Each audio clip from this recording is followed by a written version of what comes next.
अब हम डिस्कस करते हैं कि आपका मैग्नेटो कैलोरिक इफेक्ट क्या होता है। ओके, मैग्नेटो कैलोरिक इफेक्ट क्या है और इससे रिलेटेड जो इक्वेशंस हैं उनको डिस्कस करते हैं। सबसे इंपॉर्टेंट पॉइंट है कि हम डिस्कस कर चुके हैं कि डेल्टा यू जो है वो इज इक्वल टू आपका किसके इक्वल होता है, यहां से आपका T delta S minus of P delta V. Okay, या फिर आप कह सकते हो कि T delta S will be equal to delta U plus P delta V. Okay, ये तो आपका एक हाइड्रोस्टैटिक या हाइड्रोडायनेमिक सिस्टम के लिए इक्वेशन हो जाता है। ओके, अब अगर मैग्नेटिक सिस्टम अगर आपका हो, मैग्नेटिक सिस्टम, उस केस में क्या हो जाएगा।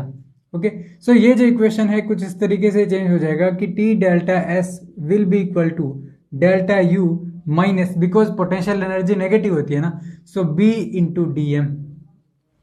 ओके, कुछ इस तरीके से चेंज हमने इसको कर दिया। ये तो आपका मैग्नेटिक इंटेंसिटी है।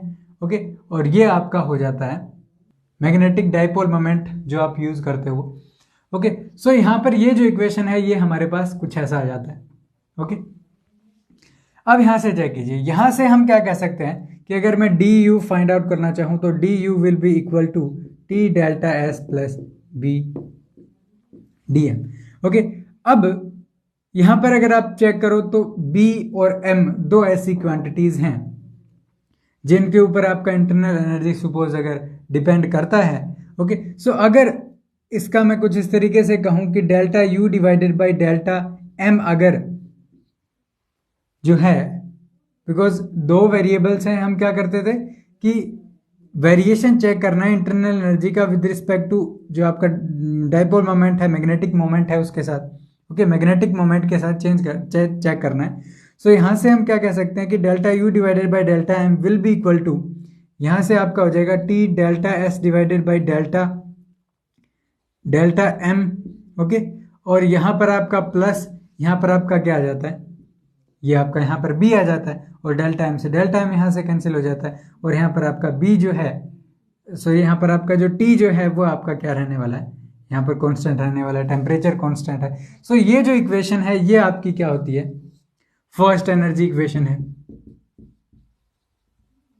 ओके, अब आप क्या कर सकते हो, यहां से कुछ इस तरीके से कर सकते हो कि U सपोज आपका किस पे डिपेंड करता है, M और टेम्परेचर पे डिपेंड करता है। सो आप यहां से कह सकते हो कि D U will be equal to delta U divided by delta M at constant temperature और इंटू डी एम, प्लस आपका हो जाता है कि delta U divided by delta T at constant M into D T.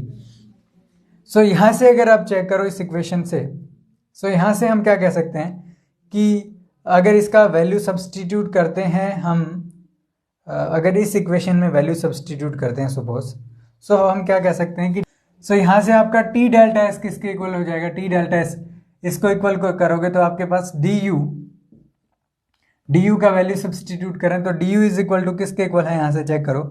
So delta U divided by delta T at constant M into D T, और negative of या फिर plus आप कर दो delta U divided by delta M T constant और minus B यहाँ पर आपका डी एम, ये यहाँ से सब्सटीट्यूट करने से वैल्यू आ जाएगा। अब यहाँ से आप चेक कर सकते हो कि ये जो है delta U divided by delta M constant temperature, ये आपका इसके इक्वल आ जाता है। ओके, इसको इधर लेके जाओ तो आप delta U divided by delta M T minus B का वैल्यू आप यहाँ से पुट कर सकते हो, तो T D S will be equal to delta U divided by delta T, और यहाँ से इसको क्या कर सकते हो आप, यहाँ से कर सकते हो सी एम डी टी कर सकते हो, C M D T, plus यहाँ से आपका हो जाता है ये delta S divided by delta M, और यहाँ पर टेम्परेचर जो है कुछ इस तरीके से, टेम्परेचर यहाँ पर कांस्टेंट है। ओके, ये इक्वेशन आ जाता है। ओके, अब अगर मैक्सवेल इक्वेशन का यूज करें सो हम क्या कह सकते हैं कि delta S divided by delta M at constant temperature जो है वो किसके इक्वल होगा, ओके अगर यहाँ से चेक करें इस इक्वेशन को, अगर इस इक्वेशन से कंपेयर करूं तो यहाँ से देखो कि इस इक्वेशन को और इस इक्वेशन को कंपेयर करो।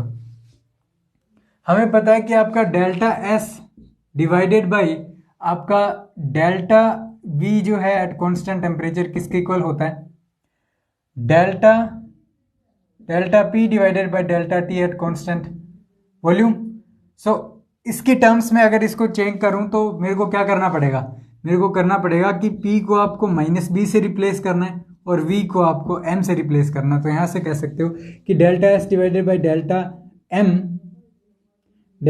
M at constant temperature will be equal to delta P की जगह -B तो नेगेटिव साइन आएगा, तो delta B divided by delta यहाँ से क्या आ जाएगा, delta B divided by delta T, और यहाँ पे आपका जो V कांस्टेंट है इट मीन्स आपका M कांस्टेंट है। तो ये आपका मैक्सवेल रिलेशन आ जाता है और ये जो इक्वेशन है ये आपकी क्या आ जाती है, T delta S is equal to CM dt और प्लस यहाँ पे आपका प्लस जो है वो आपका माइनस हो जाएगा, यहाँ पे minus of T delta B divided by delta T, और यहाँ पर आपका जो यहाँ पर डेल्टा M आपका कांस्टेंट है। तो ये जो इक्वेशन है ये आपकी T डेल्टा S इक्वेशन जो है वो यहाँ से फाइंड आउट कर सकते हैं यूजिंग जो फर्स्ट एनर्जी इक्वेशन है उसके।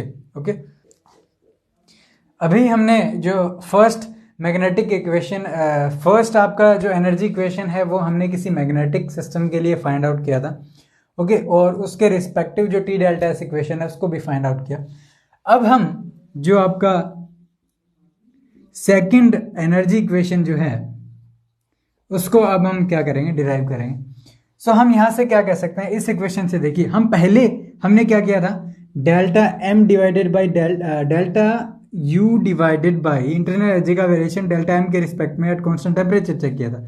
बट अब हम यहां पर डेल्टा B करेंगे। ओके सो यहां से कह सकते हो कि delta U divided by delta B जो है at constant temperature will be equal to, temperature constant है बाहर लीजिए, और delta S divided by delta B at constant temperature यहां पर हो जाता है। सिमिलरली यहां पर अगर आप करोगे तो प्लस यहां पर आपका हो जाता है B और delta M divided by delta B at constant temperature, कुछ इस तरीके से कर सकते हैं ना। ओके देन अब यहां से चेक कीजिए कि ये जो क्वांटिटी है ये मेजरेबल क्वांटिटी नहीं है, सो इसको मेजरेबल क्वांटिटी की टर्म में चेंज करना पड़ेगा। मैक्सवेल इक्वेशन अगर आप लगाओ तो हम कह सकते हैं कि यहां से डायरेक्टली चेक कीजिए कि delta S divided by delta B at constant temperature है, तो चौथा वेरिएबल रह गया M, so delta M divided by यहां से delta T at constant B। सो ये हमारा क्या आ जाता है, मैक्सवेल इक्वेशन आ जाता है। मैक्सवेल इक्वेशन से अगर इसके अंदर पुट करेंगे वैल्यू तो ये हमारा हो जाता है delta U divided by delta B at constant temperature, और अगर इस क्वांटिटी को इधर लेके जाते हैं तो minus of T delta M divided by delta T at constant B is equal to आपका B delta M divided by delta B at constant temperature. ये जो इक्वेशन है ये आपका इक्वेशन हो जाता है सेकंड एनर्जी इक्वेशन। ओके अब हम टी डेल्टा एस इक्वेशन भी फाइंड आउट कर सकते हैं। किस तरीके से करेंगे, इंटरनल एनर्जी एज्यूम करते हैं, U जो है आपका B और T का फंक्शन है। सो यहाँ से du is equal to delta U divided by delta B at constant temperature into dB। Similarly delta U divided by delta T constant B और dt। ओके सो हम करते क्या थे कि du का वैल्यू आप यहाँ सब्सटीट्यूट करो तो टी डेल्टा एस इक्वेशन आएगा। तो क्या आएगा कि T D S will be equal to, यहाँ से आपका अगर वैल्यू पुट करोगे तो C B D T plus आपका delta M divided by delta B constant T और यहाँ पर भी, तो ये इक्वेशन आपका यहाँ पर टी डेल्टा एस इक्वेशन आ जाता है। ओके अब यहाँ से अगर चेक करो तो ये सारी इक्वेशंस जो हैं वो आपके मैग्नेटिक प्रॉपर्टी को या फिर जो आपका मैग्नेटिक मटेरियल है उसका वेरिएशन बता रहे हैं with respect to temperature. Okay so ये जो इफेक्ट है जिसमें हम मैग्नेटिक प्रॉपर्टीज के इफेक्ट को चेक कर रहे हैं विद रिस्पेक्ट टू टेम्परेचर, इसको हम बोलते हैं मैग्नेटो कैलोरिक इफेक्ट। ओके और ये जो इफेक्ट है ये सारी इक्वेशंस जो हमने दो T delta S equation find out किए हैं, दो आपकी एनर्जी इक्वेशन फाइंड आउट किए हैं, उनकी हेल्प से आप टोटली एक्सप्लेन कर सकते हो। ओके, अब यहाँ पर एक इंपॉर्टेंट पॉइंट क्या आता है कि आपका जो पैरा सब्सटेंस है, पैरामैग्नेटिक सब्सटेंस हैं, उनके अंदर क्या होता है कि आपका जो delta M divided by delta B जो है वो आपका क्या होता है, नेगेटिव होता है। सो इसकी वजह से अगर आप चेक करोगे तो यहां पर आप कह सकते हो कि T delta S will be equal to, ये आपका डेल्टा क्यू होता है, will be equal to C B D T minus of, ये जो क्वांटिटी है ये आपका क्या हो जाएगा, डिक्रीज करना स्टार्ट हो जाएगा, बिकॉज ये नेगेटिव क्वांटिटी है, प्लस यहां पर x जो है। सो जैसे ही आप x को इंक्रीज करोगे ना, जैसे ही आप x को इंक्रीज करोगे तो आपका जो डेल्टा क्यू है वो आपका नेगेटिव हो जाएगा एक पॉइंट के बाद। इट मीन्स नेगेटिव का मतलब है हीट आपका रिलीज हुआ है। सो आप कहोगे कि आप जब मैग्नेटिक जो आपका फील्ड है उसको अगर आप इंक्रीज करते हो, ओके, पैरामैग्नेटिक सब्सटेंस में, देन जो हीट है वो आपका क्या होता है, रिलीज होता है। ओके ओके, सो ये आपका फर्स्ट पॉइंट है। सिमिलरली अगर जस्ट आप इसका ऑपोजिट करोगे कि सपोज एक्स को आप क्या कर रहे हो, डिक्रीज कर रहे हो, देन आपका जो डेल्टा क्यू जो है ना वो आपका एक पॉजिटिव क्वांटिटी हुआ। इट मीन्स यहाँ पर आपका जो हीट है वो आपका क्या हो रहा है, एब्जॉर्ब होगा। सो यहाँ से हीट रिलीज हो रहा है। इट मीन्स जब आप मैग्नेटिक फील्ड आप इंक्रीज करते हो at constant temperature, okay, then क्या होता है, आपका जो डेल्टा क्यू है वो आपका नेगेटिव आ जाता है। इट मीन सब्सटेंस आपका कूल हो जाता है। ये जो है, ये जो टर्म है इसको आप यूज करते हो कि अगर आपको किसी सब्सटेंस का जो टेम्परेचर है वो अराउंड 1 केल्विन आप फाइंड आउट कर सकते हो, around 1 kelvin. Okay, around 1 kelvin किसी सब्सटेंस का टेम्परेचर करने के लिए हम ये मेथड यूज करते हैं जहां पर पैरामैग्नेटिक सब्सटेंस आपका यूज होगा।